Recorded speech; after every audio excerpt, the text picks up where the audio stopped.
Edson Amaro, da Via Campesina. Bom dia a todos, bom dia a todas. Primeiro agradecer, senador, pela possibilidade de contribuir também com as discussões, uma audiência pública das mais relevantes desse dia, para conversar um pouco sobre o Nacional de Participação Social, que acho que ajuda a gente a refletir sobre as próprias estruturas políticas. E eu, como deve estar apresentado, eu sou professor da Secretaria de Educação, e no ano passado eu estava dando aula em meio ao junho do ano passado. Foi super interessante porque eu encontrava vários estudantes em sala de aula de manhã e à tarde, final da tarde, reencontrava pelas ruas da cidade nas várias manifestações. E muitos delas com seus 15, 18 anos, pela primeira vez na sua vida estavam indo a uma manifestação. Então, eles, um pouco no início daquela empolgação de ver muita gente na rua, mesmo que de forma confusa em grande parte, mas ainda numa grande empolgação, no sentido de que vislumbravam uma mudança possível. E conversando muito com eles, ficava muito claro que, com toda essa variedade de pautas que foram apresentadas no ano passado, existia um sentimento comum da não representatividade do sistema político vigente, mas que a resposta deveria passar necessariamente pelo caminho de mais política e de mais participação social, como forma da gente resolver os grandes problemas desse sistema político que a gente tem hoje. E no meio daquele processo, quando a presidenta Dilma vai em cadeia nacional fazer uma declaração, ela fala dos 5 pactos, e um dos pactos que ela menciona naquela ocasião é a da Constituinte, para exatamente garantir essa reforma política.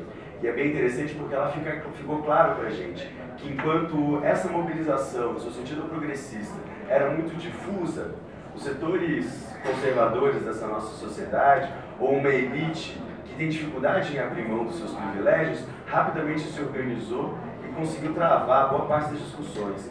Tanto é que todo o debate sobre reforma política no Congresso Nacional no ano passado se resumiu, como o próprio Ronaldo comentou, a uma mini reforma eleitoral que não dialogava em basicamente nada com os anseios da sociedade. Acho que tem um certo padrão aí de comportamento, né? O professor Zé Geraldo mencionava Zé Murilo de Carvalho, o povo assistindo bestializado, inclusive a proclamação da República aqui no Brasil, e como isso tem se desenvolvido. Tem uma passagem que eu gosto muito de um rapper aqui da cidade, Gog, que ele fala que as mãos que menos abrem são as que mais festejam, e as mãos que menos cultivam são as que mais apedrejam. E é um pouco do que a gente tem visto. Esses os setores que se demonstram desde o início contrários a qualquer discussão do PNPS, do Nacional de Participação Social, que não traz grandes inovações, são exatamente aqueles que se recusam a abrir mão de seus privilégios. Não estão abertos ao debate para acabar com o privilégio de constituição de direitos. E é interessante a gente perceber que, na verdade, o que a gente olhando o nosso histórico, é um conjunto de mudanças tuteladas na história do Brasil. Como é difícil a gente estabelecer rupturas. E, por uma vez, a gente tem a constituição de uma regulamentação a partir da presidência que coloca de forma desaparelhada, isso é a participação aberta, a possibilidade da transformação. Então, quando a gente vislumbra, por mais que isso já exista em vários espaços, mas a gente vislumbra que, de fato, organizadamente, em vários setores, pessoas, movimentos, organizações podem participar, influenciar e determinar rumos da política no Brasil, isso foge do controle de alguns, esse negócio é um absurdo.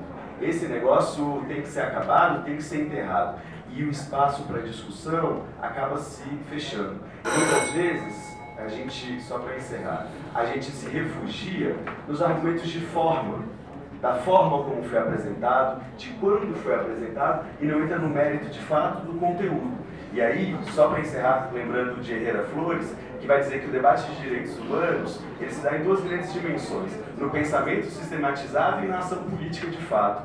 Então, se o pensamento sistematizado não existe ou não está aberto para o diálogo, é na ação social que de fato se constituem as mudanças. A gente tem exemplos em Brasília, como em 2009, quando denúncias aparecem com o então governador daqui, e a Câmara Legislativa, à época, nada fez, o movimento social no diálogo não conseguiu nada, então na ação direta, em ocupação daquele espaço, conseguiu iniciar todos os processos que culminaram com a derrubada daquele governador. Outros movimentos sociais se organizam, como por exemplo movimentos que hoje chamam por transparência. A Câmara hoje tem um laboratório hacker que trabalha exatamente com a ideia da transparência política como uma forma de resolver, iniciar a resolução dos nossos problemas de representatividade. Então, o que está por fundo aqui, e que é necessário que avancemos, é a disputa de valores dessa sociedade. Por uma sociedade que tenha menos privilégios para poucos e a garantia de mais direitos para toda a população. O Plano Nacional de Participação Social, de fundo, mais do que regulamentar algo que já existe, mais do que isso, ele está disputando valores e coloca a participação social como eixo central da construção cidadã e da construção democrática desse país. É por isso que é necessário que a gente faça, inclusive, mais atividades e mais debates como esse de hoje. E mais obrigado pelo espaço.